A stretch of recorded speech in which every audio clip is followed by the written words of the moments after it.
आप देख रहे हैं श्री हरि कृपा आश्रम चैनल। संस्थापक स्वामी श्री हरि चैतन्य पुरी जी महाराज।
मैडम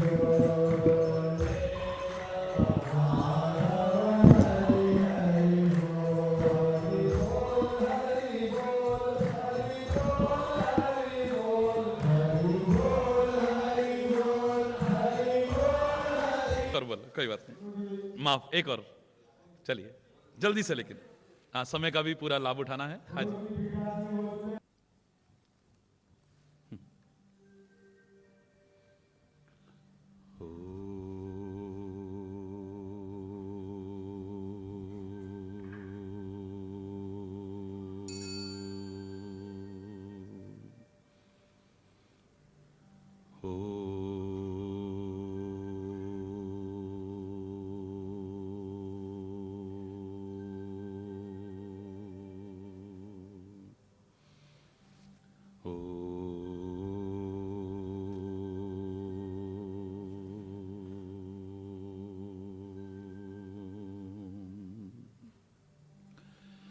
सर्वे भवन्तु सुखिनः, सर्वे सन्तु निरामयाः, सर्वे भद्राणि पश्यन्तु मा कश्चित् दुःखभाग् भवेत्, मा कश्चित् दुःखभाग् भवेत्। ॐ शान्ति शान्ति शान्ति।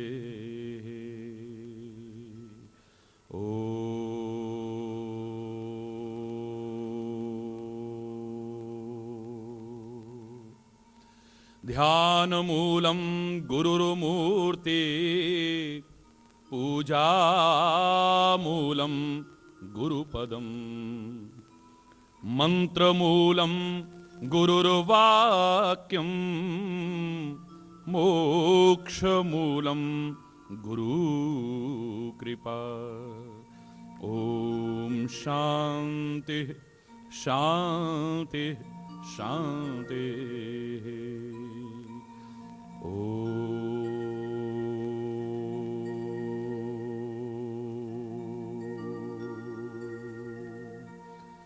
त्वमेव माताश्च पिता त्वमेव, त्वमेव बन्धुश्च सखा त्वमेव, त्वमेव विद्या द्रविणं त्वमेव, त्वमेव सर्वं मम देव देव, त्वमेव सर्वं मम देव देव। ॐ शान्ति शान्ति शान्ति। ॐ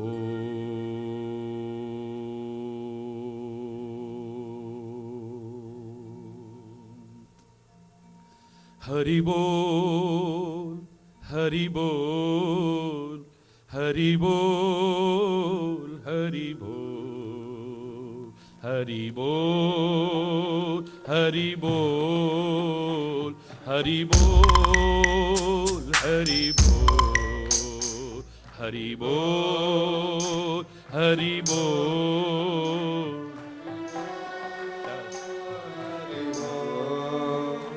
हरि बोल, हरि बोल, हरि बोल, हरि बोल,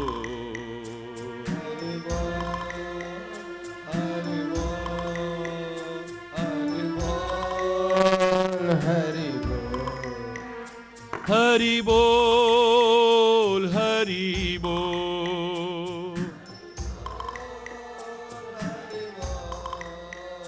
हरि बोल, हरि बोल,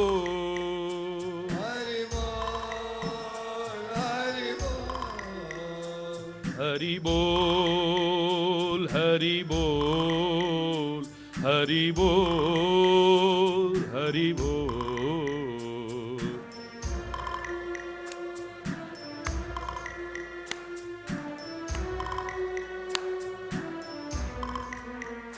हरि बोल, हरि बोल, हरि बोल, हरि बोल, हरि बोल,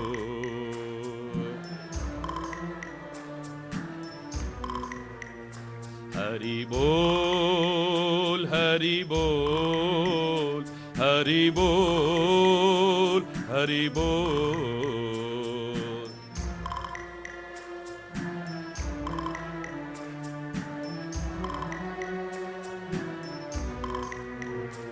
हरि बोल, हरि बोल,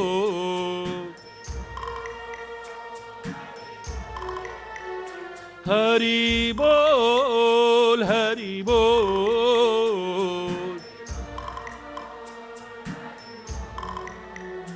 हरि बोल, हरि बोल।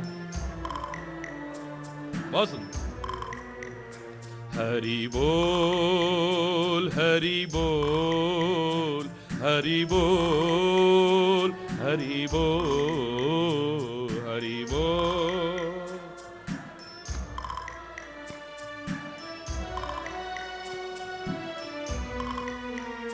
हरि बोल, हरि बोल, हरि बोल, हरि बोल, हरि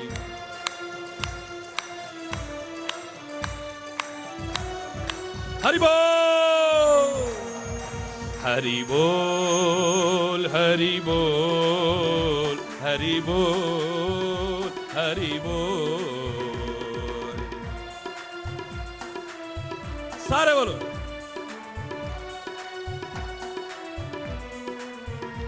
हरि बोल, हरि बोल, हरि बोल, हरि बोल,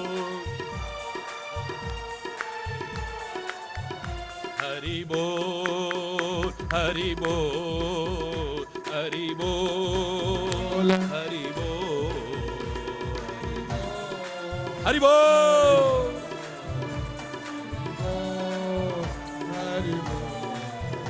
हरि बोल, हरि बोल, हरि बोल, हरि बोल,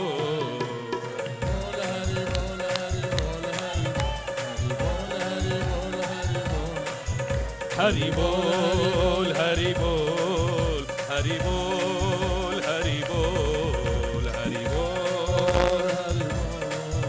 हरि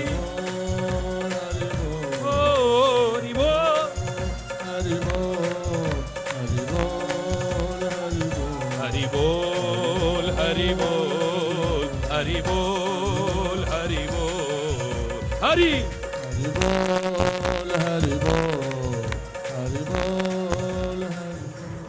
हरि बोल, हरि बोल, हरि बोल, हरि बोल, हरि बोल, हरि बोल, हरि बोल, हरि बोल, हरि बोल, हरि बोल,